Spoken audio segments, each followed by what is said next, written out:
এবার জুলাই শহীদ স্মৃতি ফাউন্ডেশনে একই দিনে কয়েকজন প্রতারক ধরা পড়ল। এর মধ্যে সুপরিকল্পিতভাবে একই পরিবারের ৩ জন জালিয়াতিতে অংশ নেয়।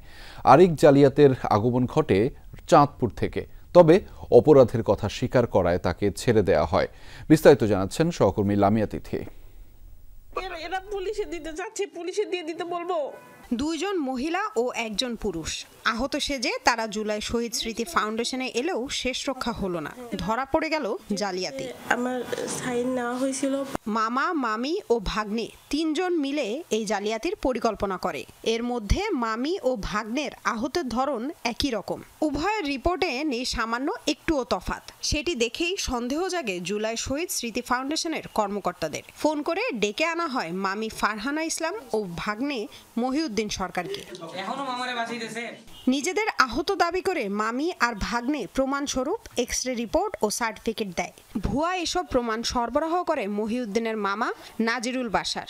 ভাগ্নের পরিকল্পনায় নিজ মালিকানাধীন নিউ লাইফ জেনারেল হাসপাতাল থেকে তৈরি করে দেওয়া হয় এসব ভুয়া কাগজ। জেনেছি ওর কাছ থেকে, ও জেনেছে অন্যজনের কাছ থেকে, কিন্তু যখন এটা এরকমটা জেনেছি যে অ্যাপ্লিকেশন করা যায়, তখন আমার হাজবেন্ড বলছে যে যাও তাহলে একটা অ্যাপ্লিকেশন করো।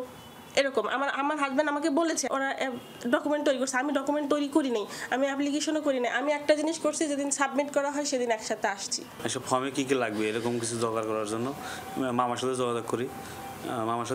মামা ওখান থেকে সব ডকুমেন্ট বানাই দিয়েছে। মানে আমার ডকুমেন্ট তার ডকুমেন্ট সেম, তার ডকুমেন্ট সেম, এক্স-রে সবগুলোই সেম।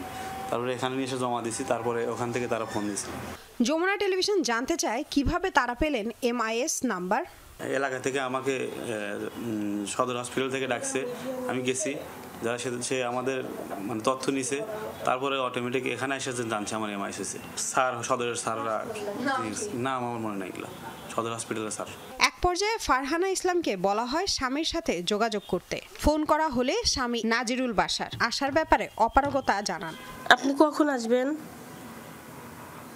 আমি কতদূর সময় লাগবে জানি না, আমার মাথার দিকটা আমি পাক্কা করে যাবো। এনারা আপনি না আসলে মানবে না বলছে। পরে কালকে এসে দেখা করে দেবো, সমস্যা নেই। আলিম ভাই ওই সমন্বয়ক ভাই যাচ্ছে তো ব্যাংক থেকে।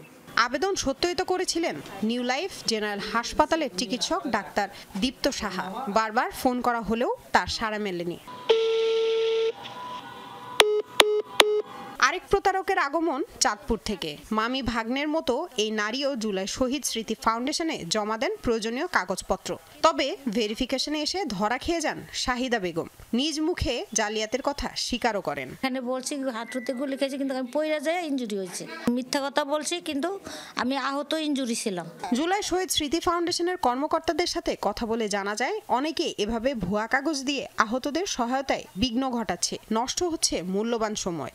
জুলাই শহীদ স্মৃতি ফাউন্ডেশনে আর্থিক অনুদানের জন্য আসছে এবং অনেকে প্রতারণামূলকভাবে টাকা নিয়েও নিয়েছে। তাদের বিরুদ্ধে আমরা ফৌজদারি কার্যবিধির অনুযায়ী মামলা দায়ের করছি। সেকেন্ড স্টেপে যখন আসে তখন আমাদের একজন ভেরিফিকেশন অফিসার দেখতে পারে যে 2টা ফাইলের মধ্যে মেডিকেল ডকুমেন্টসগুলো মোটামুটি সেম, এক্সরেগুলো সেম। দেখার পর ওনার সন্দেহ হয়, তারপরে ওনাদের 2 জনকে নক দেওয়া হয়, আপনারা আসেন ফাউন্ডেশনে এসে কথা বলেন। 2 জনে আসার পর আজকে আমরা ধরি ওনাদের। পরে মামি ও ভাগ্নেকে পুলিশের হাতে তুলে দেওয়া হয়। অপরাধের কথা স্বীকার করায় ছেড়ে দেওয়া হয় চাঁদপুরের সেই নারীকে। লামিয়া তিথি, যমুনা নিউজ, ঢাকা।